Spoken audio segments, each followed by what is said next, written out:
Hey, what's up, guys? Your boy Sammy here. Welcome back to another video and talk about Barca. And before going into the video, I just have to say this is my gaming channel, and I need your support, guys. As you have supported my channel, talk about Barca, I need your support too, and subscribe that channel too. And back into our video. And the latest news from Barcelona is Barcelona have submitted a 60 million offer for Dani Olmo to RB Leipzig, and with the current situation in Barcelona, do we really need Dani Olmo? Because I think we don't need Dani Olmo. We already have many attacking options in our team right now, and Dani Olmo for 60 million, buying him, I don't think we need an extra option because Dani Olmo definitely is in a form right now because of the Euros performance he gave. He's the Golden Boot winner in Euros. The current situation of Barcelona is we are desperately in need for the defensive midfielder. Because the last season, our main fault was the lack of defensive midfielder and our lack of defensive material, which led us to a position where last season with the trophyless. And for Barcelona, a trophyless season is a huge hit. It's a huge hit for Barcelona. Nico Williams is mostly to Barcelona. It's like, when are we going to hear the official statement? And buying Dani Olmo for 60 million while we need a defensive midfielder as soon as possible it's not just adding up, Because with 60 million we can go for many other players. We can go for Zubimendi players, many defensive midfielders like that. I'm just saying 60 million for Dani Olmo. Euros he has done well, but at the same time, the last 4 seasons in Bundesliga, he hasn't performed more than 20 games. I think last season he performed like 21 games. He is so injury prone. And you know about Barcelona, how players will get injured quickly. How players are often injured in Barcelona, and I'm not willing 60 million to play for a player to be injured again.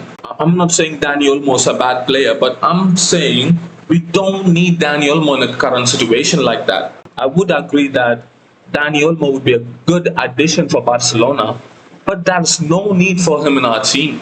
Just look at our midfield. Frankie de Jong, who is not a defensive midfielder, who is a perfect number 8, He's a perfect number 8 who can be relied on attacking option and stuff like that. Not a defensive player. Gundogan, he's like a 10.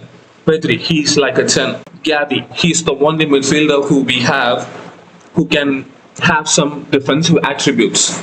And Fermin Lopez, in the absence of Gavi, and Pedri was also not in many matches. So in absence of Pedri and Gavi, he was the one who was playing that offensive midfielder role perfectly, and he did a great job last season. So while we have midfielders like this, where in a Dani Olmo's position is of we have 3 midfielders, Gundogan, Pedri and Fermin Lopez. And if you say you are gonna put him as a winger, let me say Nico Williams is almost in Barcelona. Left winger we have Nico Williams and Ansu Fati.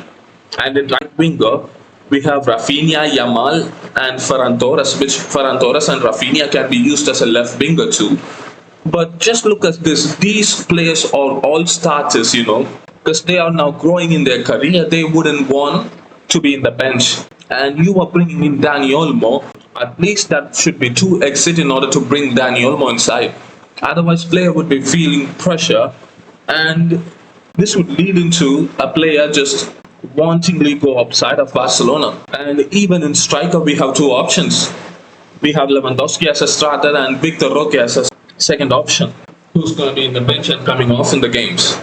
But what I'm trying to say is we don't need a number 10, or we don't need a player whose play style is like Dani Olmo right now.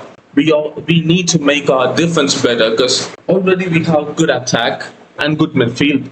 The last season, what we missed from our attack was finishing, which I think will improve a lot this season. I just don't get why we are going for Dani Olmo, because it's just wasteful 60 million, because we've been looking for a defensive midfielder and we didn't pay much for Kimmich, so he went out, and you are willing to give 60 million for Dani Olmo, which is not useful for Barcelona. For me, I would say this again and again, going for a proper defensive midfielder would be a great option than going for Dani Olmo, and which I prefer more than signing Dani Olmo. Because with Oriel Romeo, I can't be trusted, man. It can't be trusted for a defensive midfielder. I know Oriel Romeo. The last time Oriel Romeo performed well was in the preseason against Real Madrid, and in a game against some club I don't even remember. It's like Almeria or some team like that. That's the two matches I remember Oriel Romeo giving a performance. And with a player like that, I don't rely on him. And I need a player, defensive midfielder, immediately because after Sergio Busquets, we have been hit hard in that same position, saying that, oh, you are lacking this, but we are not buying a defensive midfielder. I don't understand it. That's what I'm saying, man. Because for me, going for Dani Olmo is just useless. Going for a defensive midfielder is the one option that is going to improve this team very well. And that's what my opinion. And that's it for today's video, guys. Make sure to like this video, share this video, comment your thoughts down below, and if you want me to speak on something, just comment down below. And until next video, peace, Mr. Barca.